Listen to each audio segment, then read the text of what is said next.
sa Papa. Sa suporta, sa pagmamahal, sa paggabay niya po sa mga kabataan. Hindi na po sa aming mga guro, yung mga aral na binahagi niya po sa aming lahat. Sobra po kami nagpapasalamat. Bilang isang ama naman po, itinuring niya rin po ako na isang anak. Kasi po tumira po kami dito ng halos 2 taon. Yun po. At sobrang bait po ng Papa.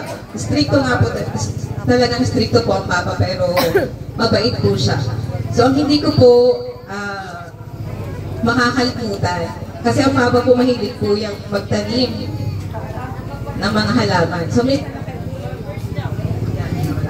minsan po na nakwento niya na gusto daw po niya makumpleto niya yung iba't ibang klase ng puno. Makumpleto din daw po ang kanyang lupain. So ako naman po, naalala ko pag po may pupunta sa school, may nagtitinda po ng mga halaman, yan, ako po ay bumibili, padalawa, tatlo, isa. Tapos pag umuwi po ako, tuwan-tuwa po siya kapag may dala-dala po akong mga halaman. So yun po, tinatalim niya po yun sa paligid. Kasi gusto niya daw po, yung kanyang mga apo ay makinabang po sa kanyang mga tinatanim. At syempre yun po yung maaalala din ng kanyang mga apo. Alam po namin na nandito lang kayo. Maraming salamat po. Mahal na mahal po namin kayo. At mananatili po kayo sa aming puso at isipan. Maraming salamat po. Maraming salamat. Madam Rochelle. Madam Rochelle, bilang ikaw daw ang white sheep, sabi niya itatabihan ka daw yung mamaya. Pwede ba daw? Okay, kidding aside, nakakatuwa naman Okay, feeling ko po, si Tito Cap, ang cupid nyo. Pinagtag po yung black sheep at saka yung white sheep. So, naging yung din naging gray sheep. Joke lang. Okay, mailusot. Okay. So ngayon naman, narito si Paring June Matira. Paring June, narito ka ba? Kinukumusta ka ni Papa?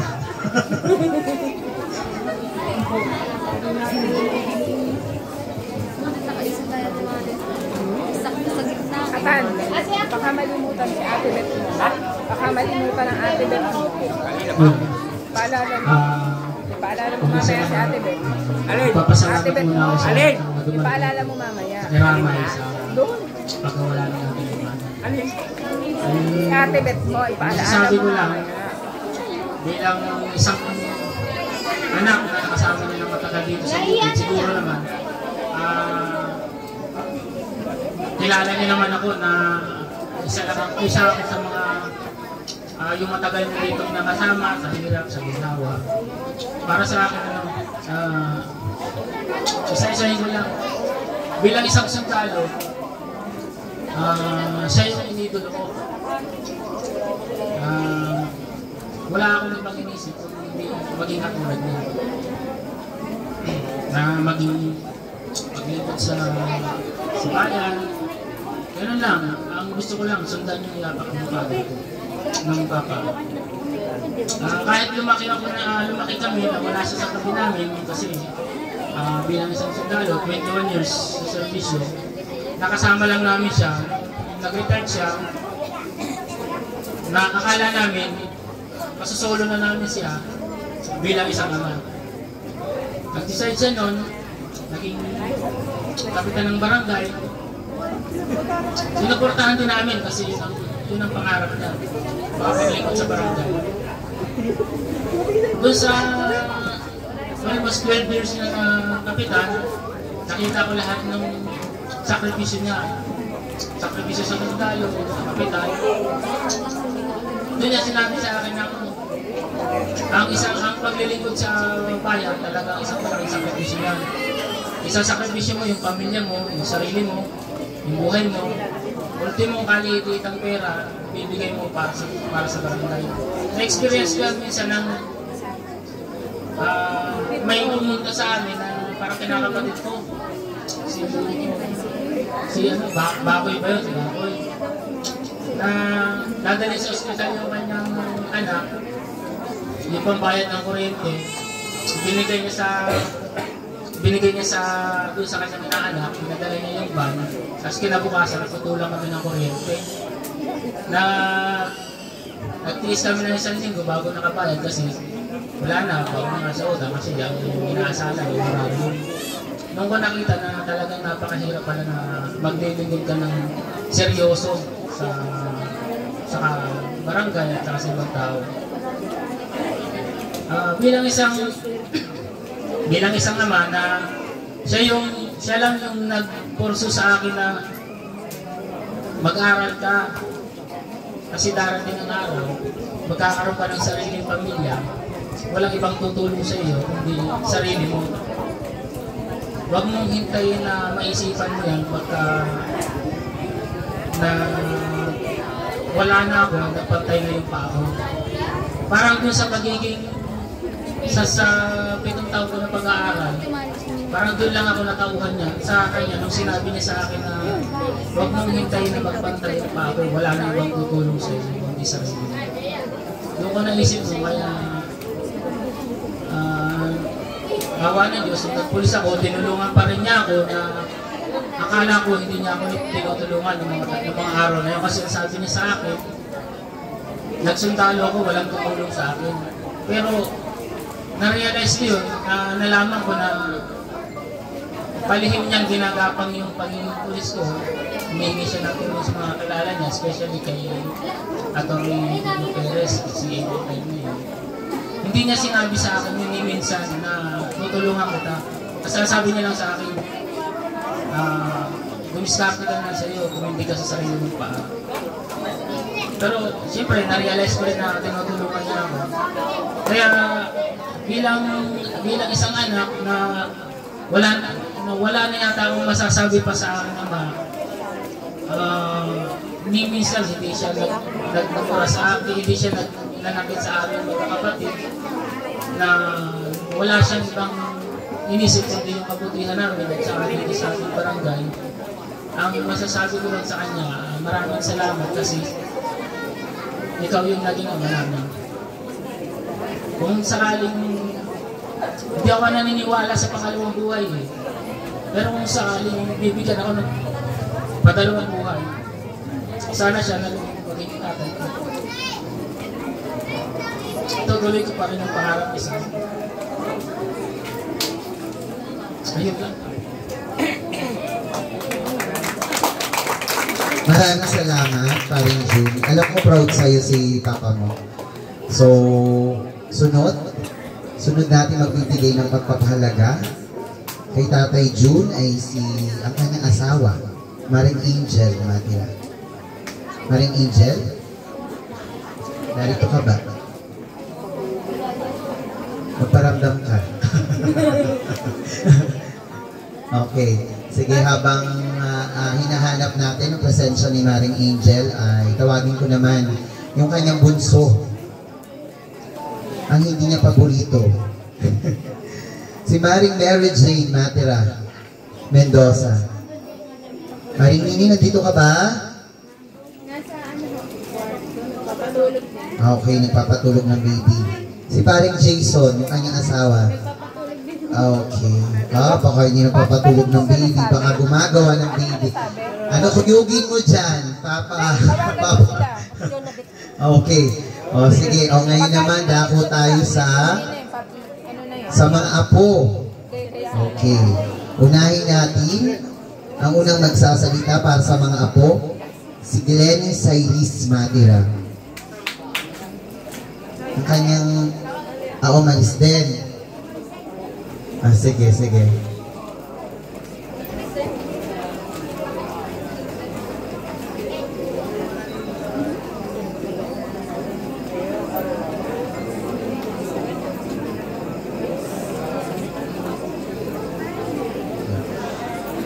Narito ba si... ang paboritong anak? Sa Ate Tisay? Okay.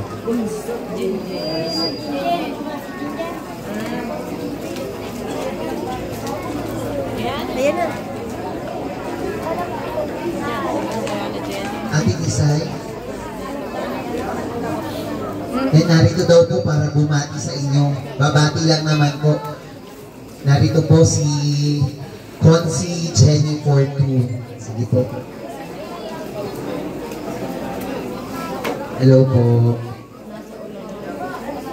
Sige, konting bati lang naman po.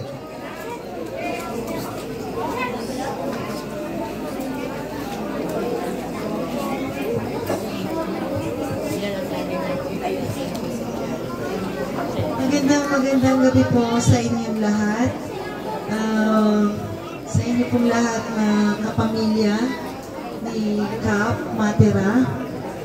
Sa inyo pong lahat ng mga taga-buhuan, in behalf po of Konsyala Jenny Fortu.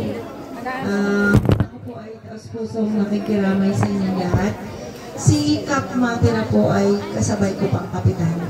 Dati po akong barangay captain ng Lumang Bayan. Kasabay ko po siya 2010 hanggang 2013.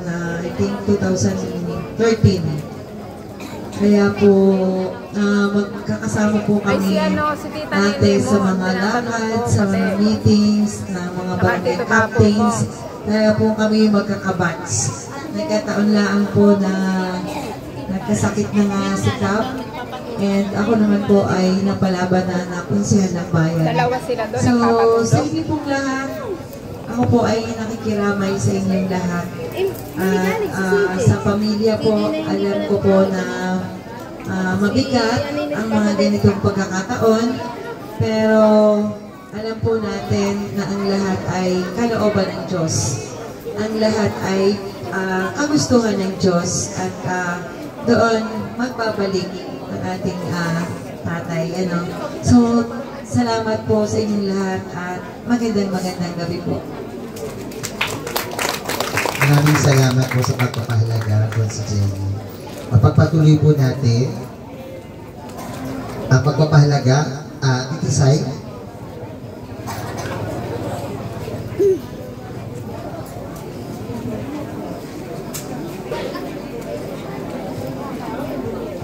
Magandang gabi po sa lahat. So, alam po naman natin na napakatagal na ng pag-aalaga at pag-aaral ng dati sa akin. Simula sa pagkabata, 7 months pa lang, nasa kanila na ako.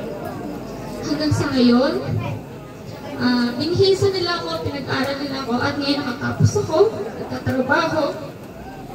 Yun ay isang pagpapasalamat ko sa kanila, lalo na sa dati. Hindi madali ang pinagdaanan ng daddy noong panahon na nagkasakit siya. Isa ko sa pinakamalapit na saksi kung gaano siya nahirapan. Unang pagka-ospital ng daddy itong nakaraang taon. November, magkakatapusan. Dinala namin siya sa ospital.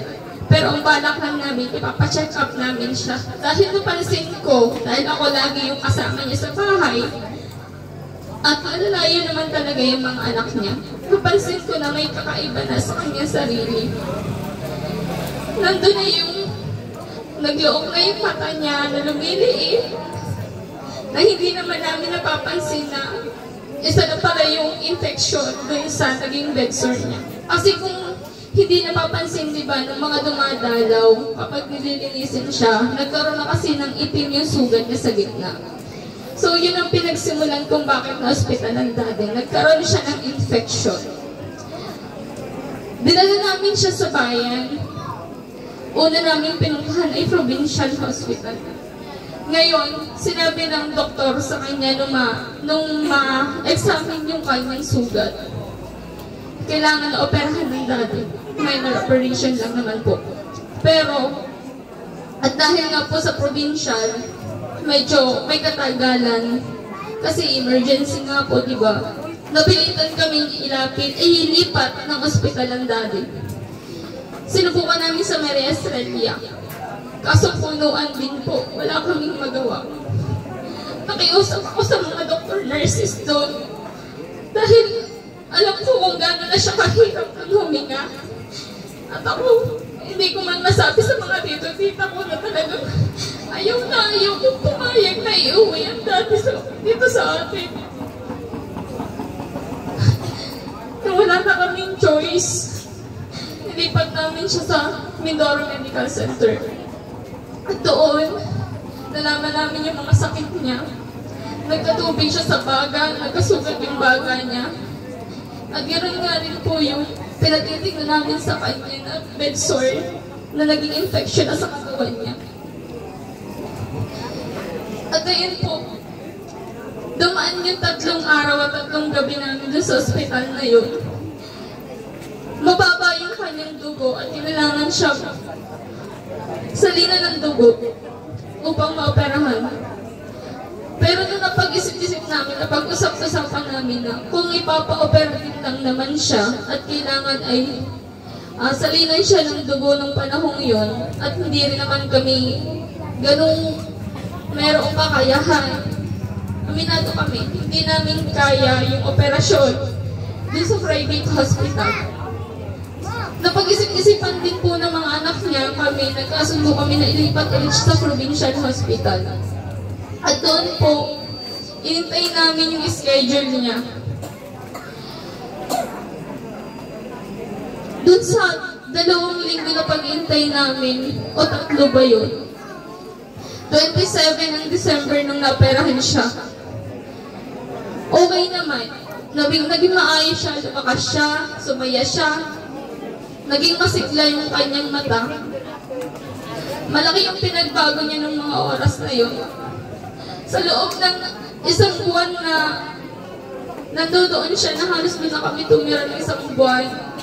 Walang tulog, walang pahinga. Pumapasok ako sa opisina na walang tulog. Pero hindi ko yun ininda. Dahil ganun ko kamahalan dati.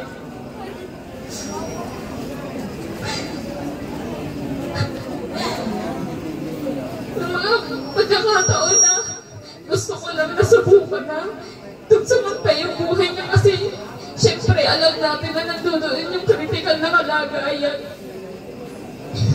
Umuwi kami, inilabas namin ang daddy noong January 7.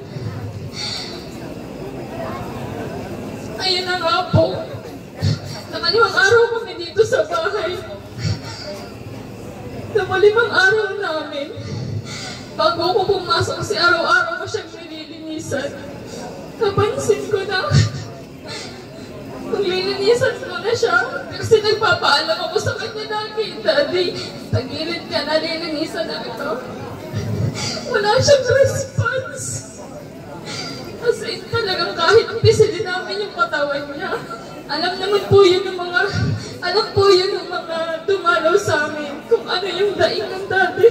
Kahit masangkin nyo lang siya ng daliri niya, talagang umiiyak siya at nagagalit sa amin. Ayun. Hindi ko, nung araw na yun, papasok na ako pero hindi ko magawa. Parang may pumipigil sa akin na huwag akong pumasok. Inobserbahan ko siya, hindi ko siya sinabi sa mami at saka sa tita ko. Dahil nag-aalala na ako na baka mag-alala sila sa kalagayan ng Daddy.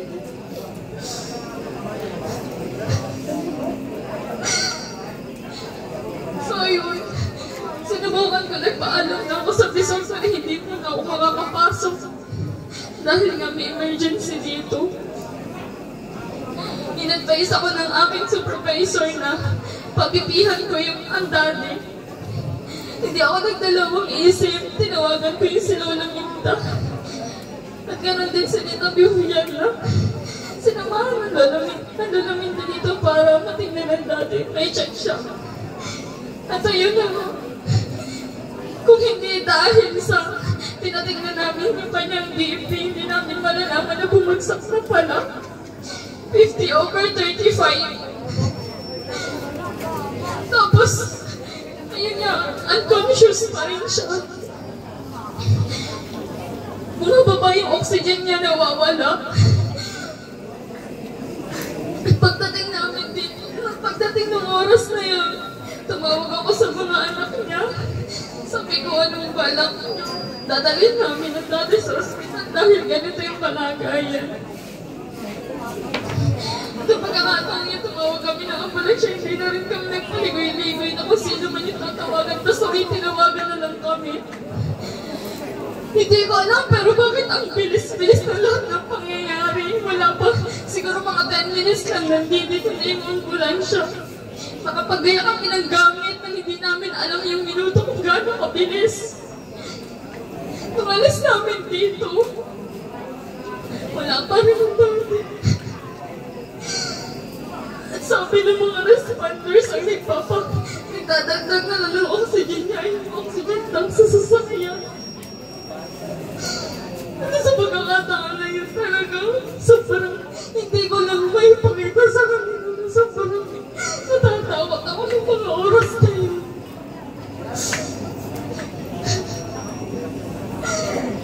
So, ayan, doon dinalik namin siya sa hospital, dinalik namin siya sa Maria Estrella. Nandun pa rin yung pagkakataon na talagang nakiusap ako sa doktor at sa mga nurses na kung pwede na mabigyan niyo kami ng isang room na pwede niyong pagtigilan dahil punuan pa rin ang pagkakataong yun. Pero blessing pa rin kay Lord kasi nabigyan kami ng pagkakataon na ipasok siya sa ICU as private room. Patuloy pa rin yung aming pagdadasal ng pagkakataon na sana maging okay siya.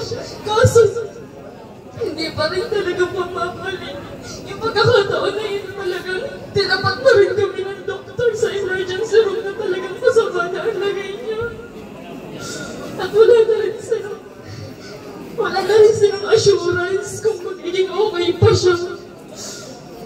Ganun din yung nangyari sa ICU nung kay Dr. Mariantos na talaga. Pinayagan na kami na pumasok. Kasi di ba sa ICU, hindi ka naman pwedeng pumasok basta-basta na lang. At nakiusap na rin ako sa kanya na baka kung pwede, magkaroon kami ng room. Para lang sa mga tita-tita ko, kung sino mga kamag-anak na dumalaw at makasama siya ng oras na yun.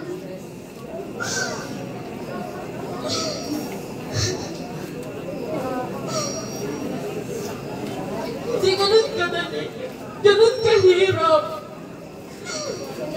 Yun yung pinagdaanan namin. Yung ultimo na nagtagal malayo, 5 dagat. Isang chat lang, ilang minuto talaga. Isang oras na yun.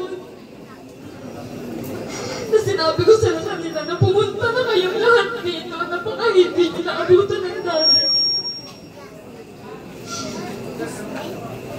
Sobrang nagpapasalamat din ako sa pamilya ng Tito Tony. Tito Tony nila yung thank you kasi hindi ko kami pinabayaan. Nandun kayo parati sa amin.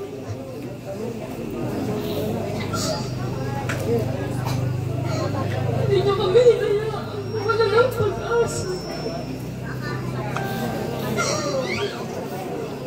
At ngayon, dumating yung oras na nagkaroon ng malay ang dati.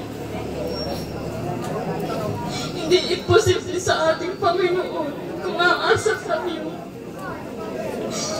Kasi nag-surrender na ako sa kanya ng mga oras na yun. Nasa ganung pagkakataon na pagbigyan niya man lang kami ng pagkakataon na makausap siya. At hindi kami binigo.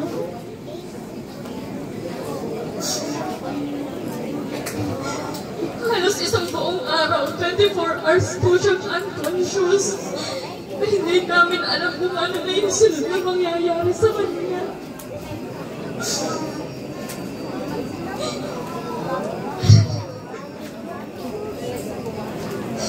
At ayun na po, may ilang araw din naman kami sa Maria Estrella. Dumating din yung gabi na inaalagaan na namin siyang strategy. Sasabihin ako masakit sa amin yung sabi dalawa hindi siya magpaiwan at namamaalam na siya. Nagsasabi niya, sabi niya hindi niya na kaya. At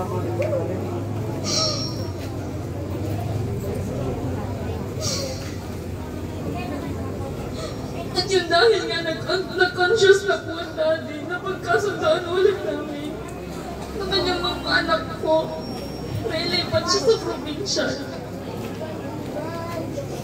Na baka kung sakaling malapatan ulit siya ng gamot, madudugsungan ulit. Pero nabigo na po kami sa pangalawang pagkakataon. Sinabi ng doktor sa kanya na tutubuhan na raw po. At yun na lang, maaaring maitulong pa raw siya matulungan makahinga. Alam ko, ramdam ko ng pagkakataon na yun na walang din yung pag-asa ang doktor. Isa dun sa pagkakataon na yun. Hindi namin talaga alam ang gagawin namin kung iuuwi ba namin siya o mag-i-stay kami sa ospital na yun. Pero isa lang po yung pagkakataon na talagang sinunod namin. Yung mismo ang daddy na yung nakiusap sa kami na iuwi na namin siya. Ito na po siguro yung pinakamasakit na nangyari sa buhay ko. Hindi lang kasi siya basta lolo lang sa akin. Tumayo siya sa akin bilang ama.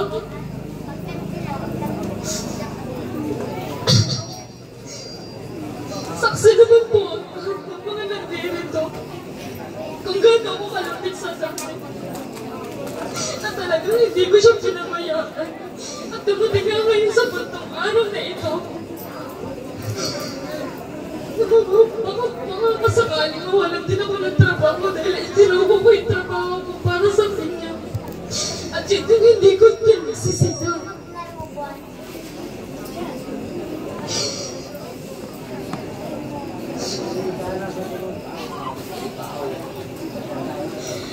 Yun po yung hirap na dinanas niya sa loob ng halos 2 buwan na pinagpalagi namin sa ospital. Hindi siya ganun kadali. Sobrang hirap pasahin. Kung maintindihan niyo lang sa amin, sakit na idinadain niya. Kung gano'n siya kasakit sa amin, na makitang nahihirapan. Ngayon, hindi ko pa rin talaga matanggap. Sa totoo lang. Hindi ko pa rin siya nakikita mula ngayon.